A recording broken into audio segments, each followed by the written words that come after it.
Hi, എല്ലാവർക്കും പുതിയൊരു വീഡിയോയിലേക്ക് സ്വാഗതം. ഇന്നത്തെ നമ്മളെ വീഡിയോ എന്ന് പറയുന്നത് സാംസങ്ങിൻ്റെ ഈ ഒരു ഫോണിനെ കുറിച്ചാണ്. ഇതൊരു ബഡ്ജറ്റിൽ വരുന്ന ഫോണും കൂടാണ്. സാംസങ് ഗാലക്സി A03 എന്ന് പറയുന്ന ഈ ഒരു മോഡലിൻ്റെ അൺബോക്സിങ് ആൻഡ് റിവ്യൂ വീഡിയോ ആണ് നമ്മൾ ഈ ഒരു വീഡിയോയിൽ കൂടി കാണാൻ പോകുന്നത്. അപ്പോൾ എന്തായാലും നമുക്ക് ബോക്സ് ഓപ്പൺ ചെയ്തിട്ട് നമ്മൾ ഐറ്റം പുറത്തെടുത്തതിന് ശേഷം ബാക്കിയുള്ള കാര്യങ്ങളൊക്കെ നോക്കാം.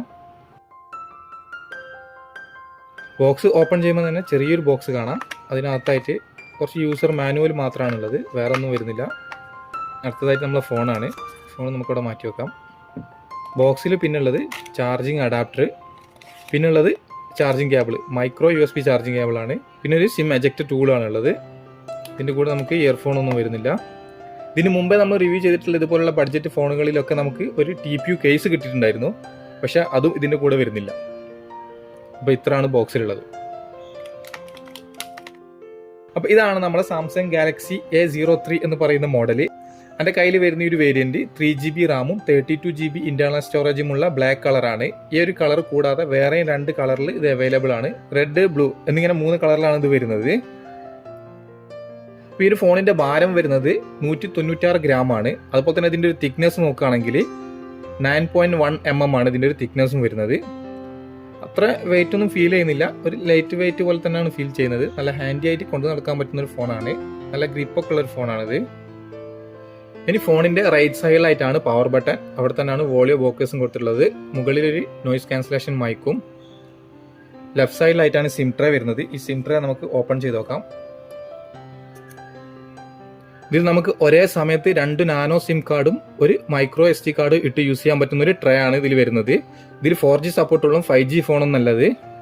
ഇനി താഴെ ഭാഗത്തായിട്ട് 3.5 mm ഹെഡ്ഫോൺ ജാക്ക്, ഒരു main mic, micro USB charging port, പിന്നെ ഒരു സ്പീക്കർ, ഒരു നോർമൽ സ്പീക്കറാണ് വരുന്നത്. അപ്പോൾ ഇത്രയാണ് ഫോണിൻ്റെ ഒരു ഹാർഡ്വെയർ ഫീച്ചർ. ഇനി ഫോണിൻ്റെ ബാക്ക് സൈഡ് നോക്കുകയാണെങ്കിൽ മാറ്റ് ഫിനിഷിൽ വരുന്ന ഒരു പ്ലാസ്റ്റിക് ബോഡിയാണ്. കൂടാതെ 2 ക്യാമറയും ഒരു ഫ്ലാഷും ആണ് കൊടുത്തിട്ടുള്ളത്. ഈ ഒരു ക്യാമറ മോഡ്യൂൾ കാണുമ്പോൾ നിങ്ങൾക്ക് മനസ്സിലാവുന്നുണ്ടാവും, ആപ്പിളിൻ്റെ ഒരു ഡിസൈൻ പോലെ കൊണ്ടുവരാനൊക്കെ ശ്രമിച്ചിട്ടുണ്ട്. അപ്പം ബാക്ക് സൈഡ് കാണുന്ന സമയത്ത് കാണാനൊക്കെ അത്യാവശ്യം നല്ല ഭംഗിയുണ്ട്. ഈ ഒരു കളറിനെക്കാട്ടി നല്ലത് ബ്ലൂവും റെഡും ആണ്. അപ്പോൾ അതിൽ ഈ ഒരു ഡിസൈനും കൂടെ വരുമ്പോൾ നല്ല ഭംഗിയുണ്ട് കാണാൻ. ഇനി ഫോണിൻ്റെ ഡിസ്പ്ലേ സൈഡ് നോക്കുകയാണെങ്കിൽ 6.5 ഇഞ്ചിൻ്റെ HD+PLS LCD ഡിസ്പ്ലേ ആണ് വരുന്നത്. 60 Hz റീഫ്രഷ് റേറ്റും നമുക്ക് ഈ ഒരു ഫോണിൻ്റെ ഡിസ്പ്ലേക്ക് കിട്ടുന്നുണ്ട്. 81.8% ആണ് സ്ക്രീൻ ടു ബോഡി റേഷ്യോ. 20:9 ആണ് ആസ്പെക്ട് റേഷ്യോ വരുന്നത്. 270 ppi ആണ് ഡിസ്പ്ലേ ഡെൻസിറ്റിയും കിട്ടുന്നത്. പിന്നെ വാട്ടർ ഡ്രോപ്പ് നോച്ചോട് കൂടെയുള്ള ഒരു ഡിസ്പ്ലേയും കൂടെയാണിത്.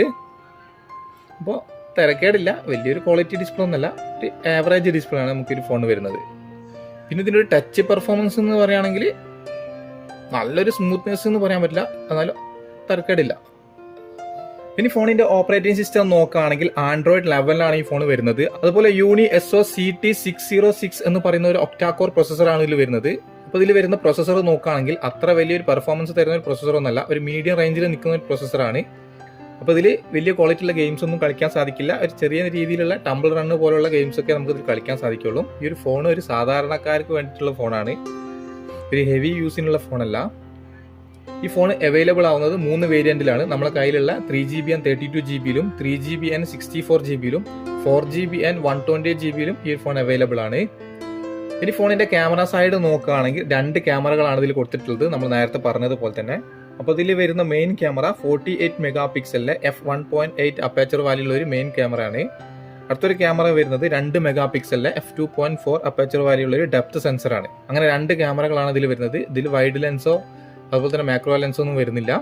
അപ്പോൾ നോർമൽ ക്വാളിറ്റിയുള്ള ഒരു ഫോട്ടോസ് എടുക്കാൻ പറ്റുള്ളൂ. അത്ര ഒരു വലിയ ക്വാളിറ്റി ഒന്നും ഫീൽ ചെയ്തില്ല ഇതിൽ ഫോട്ടോ എടുത്ത സമയത്ത്. എന്നാലും അത്യാവശ്യത്തിന് നമുക്ക് ഫോട്ടോ എടുക്കുക എന്നുള്ള ഒരു ക്വാളിറ്റി മാത്രമാണ് അതിൽ കിട്ടിയിട്ടുള്ളൂ. ഇതിലെടുക്കാൻ പറ്റുന്ന മാക്സിമം വീഡിയോ റെസൊല്യൂഷൻ ഫുൾ HDയിൽ 30 ഫ്രെയിം/സെക്കൻഡിലാണ്. ഇനി ഫോണിൻ്റെ സെൽഫി ക്യാമറ നോക്കുകയാണെങ്കിൽ 5 MP f2.2 അപ്പേച്ചർ വാല്യുള്ള ഒരു ക്യാമറയാണ് ഇത് വരുന്നത്. ഈ ഒരു ക്യാമറയിൽ നമുക്ക് എടുക്കാൻ പറ്റുന്ന മാക്സിമം വീഡിയോ റെസൊല്യൂഷൻ ഫുൾ HDയിൽ 30 ഫ്രെയിം/സെക്കൻഡിൽ തന്നെയാണ്. ഈ ഒരു ക്യാമറ ഉപയോഗിച്ച് ഫോട്ടോസും വീഡിയോസൊക്കെ എടുത്ത സമയത്ത് നമുക്ക് അത്രയും നല്ലൊരു ക്വാളിറ്റി ഒന്നും കിട്ടുന്നില്ല, ഒരു നോർമൽ ക്വാളിറ്റി മാത്രമേ കിട്ടുന്നുള്ളൂ. ഇതിൽ വരുന്നത് 5 MP ആയതുകൊണ്ടായിരിക്കാം. ഇനി ഫോണിൽ വരുന്നത് 5000 mAh ഒരു ബാറ്ററി കപ്പാസിറ്റിയാണ്. നമ്മൾ നേരത്തെ പറഞ്ഞതുപോലെ തന്നെ ഇതിൽ ഫാസ്റ്റ് ചാർജിങ് സപ്പോർട്ടില്ല. ഇതിൽ വരുന്നത് മൈക്രോ USB ചാർജിങ് പോർട്ടാണ്. ഈ ഒരു ചാർജർ എന്ന് പറയുന്നത് 10 വാട്ടിൻ്റെതാണ്. അപ്പോൾ ഈ ഒരു 5000 mAh ബാറ്ററി ചാർജ് ചെയ്യാൻ കുറച്ചധികം ടൈം തന്നെ എടുക്കും, ഇതിൽ ഫാസ്റ്റ് ചാർജിങ് സപ്പോർട്ട് അല്ലാത്തതുകൊണ്ട്. ഇനി ഫോണിൻ്റെ സൗണ്ട് ക്വാളിറ്റി ഒന്ന് നമുക്ക് ടെസ്റ്റ് ചെയ്ത് നോക്കാം, എത്രമാത്രമാണ് ഇതിൻ്റെ സൗണ്ട് എന്ന്.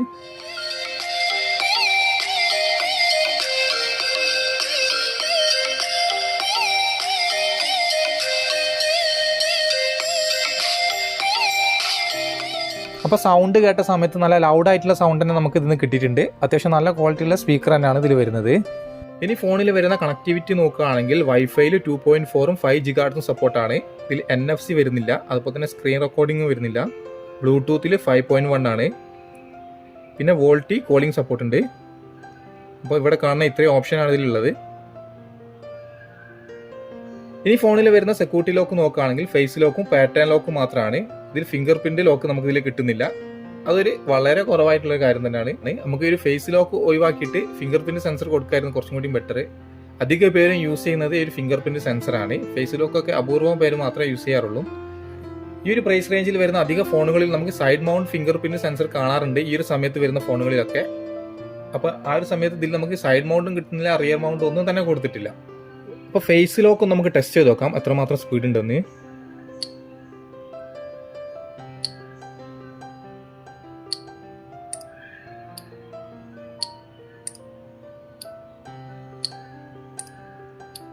അപ്പോൾ ഫേസ് ലോക്ക് അത്യാവശ്യം നല്ല സ്പീഡ് ഉണ്ട്. ഇതിന് മുമ്പ് നമ്മൾ ചെയ്തിട്ടുള്ള ബഡ്ജറ്റ് ഫോണുകളിൽ നിന്നൊക്കെ ഈ ഒരു ഫേസ് ലോക്കിൻ്റെ ഒരു സ്പീഡ് നോക്കുമ്പോൾ അത്യാവശ്യം നല്ല സ്പീഡിൽ തന്നെ കിട്ടുന്നുണ്ട്. ഇനി ഫോണിൻ്റെ പ്രൈസ് നോക്കുകയാണെങ്കിൽ UAE വരുന്നത് 3GB ആൻഡ് 32GB 439 dirhams ആണ്. ഇനി ഇന്ത്യയിൽ വരുന്ന പ്രൈസ് നോക്കുകയാണെങ്കിൽ 4GB ആൻഡ് 128GB പ്രൈസ് വരുന്നത് 11,999 രൂപയാണ്. അതുപോലെ തന്നെ 3GB ആൻഡ് 64GB വരുന്നത് 10,999 രൂപയാണ്. അപ്പോൾ ഈ ഒരു ഫോണിൻ്റെ കുറവായിട്ട് എനിക്ക് തോന്നിയത് ഇതിൽ വരുന്ന ചാർജിങ് പോർട്ടാണ്. മൈക്രോ USB ചാർജിങ് പോർട്ടേ നമുക്ക് ഇതിൽ കിട്ടുന്നുള്ളൂ. അതുപോലെ ഇതിൽ നമുക്ക് ഫിംഗർ പ്രിന്റ് സെൻസറും കിട്ടുന്നില്ല. ഒരു റിയർ മൗണ്ട് ഫിംഗർ പ്രിന്റ് സെൻസറെങ്കിലും ഇതിൽ കൊടുക്കായിരുന്നു. ബാക്കിയുള്ള ഈ ഒരു ഡിസ്പ്ലേ ക്വാളിറ്റി ഒക്കെ നമുക്ക് ആവറേജ് തന്നെ കിട്ടുന്നുണ്ട്. അത്ര ഒരു മോശമായിട്ട് പറയാൻ പറ്റില്ല. അത്യാവശ്യം നല്ല ക്വാളിറ്റി നമുക്ക് തന്നെ ഡിസ്പ്ലേ കിട്ടുന്നുണ്ട് ഈ ഒരു പ്രൈസ് റേഞ്ചിൽ വരുന്നതിൽ. പിന്നെ സൗണ്ട് ക്വാളിറ്റി നല്ലതാണ്. അപ്പോൾ ഇതേ റേഞ്ചിൽ വരുന്ന ഫോണായിരുന്നു ഹോണർ X7ഉം മോട്ടോ G22ഉം അതുപോലെ തന്നെ ലിനോവയുടെ K15+ എന്ന് പറയുന്ന മോഡലൊക്കെ.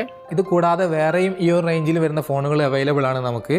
അപ്പോൾ ആ ഒരു ഫോണുമായിട്ടൊക്കെ കമ്പയർ ചെയ്യുന്ന സമയത്ത് അത്ര ഒരു ഫീച്ചേഴ്സ് ഒന്നും ഇതിലില്ല. അപ്പോൾ ഈ ഒരു ഫോൺ കൂടുതലും ഉപകാരമാകുന്നത് നമുക്കൊരു സെക്കൻഡറി ഫോണായിട്ട് കൊണ്ടു നടക്കാനും അല്ലെങ്കിൽ പ്രായമായിട്ടുള്ള ആൾക്കാർക്കൊക്കെ ഒരു ഗിഫ്റ്റായിട്ട് കൊടുക്കാനോ ഒരു സ്കൂൾ പർപ്പസിനൊക്കെ വേണ്ടിയിട്ട് ഉപയോഗിക്കാവുന്ന ഒരു നല്ലൊരു ഫോൺ തന്നെയാണിത്. അപ്പോൾ അത്ര ഒരു ഫീച്ചേഴ്സേ ഇതിൽ വരുന്നുള്ളൂ. അപ്പോൾ ഇത്രയാണ് സാംസങ് ഗാലക്സി A03 എന്ന് പറയുന്ന മോഡലിൻ്റെ അൺബോക്സിങ് ആൻഡ് റിവ്യൂ വീഡിയോ ഇഷ്ടപ്പെട്ടിട്ടുണ്ടെങ്കിൽ എന്തായാലും ലൈക്ക് ചെയ്യാൻ മറക്കരുത്.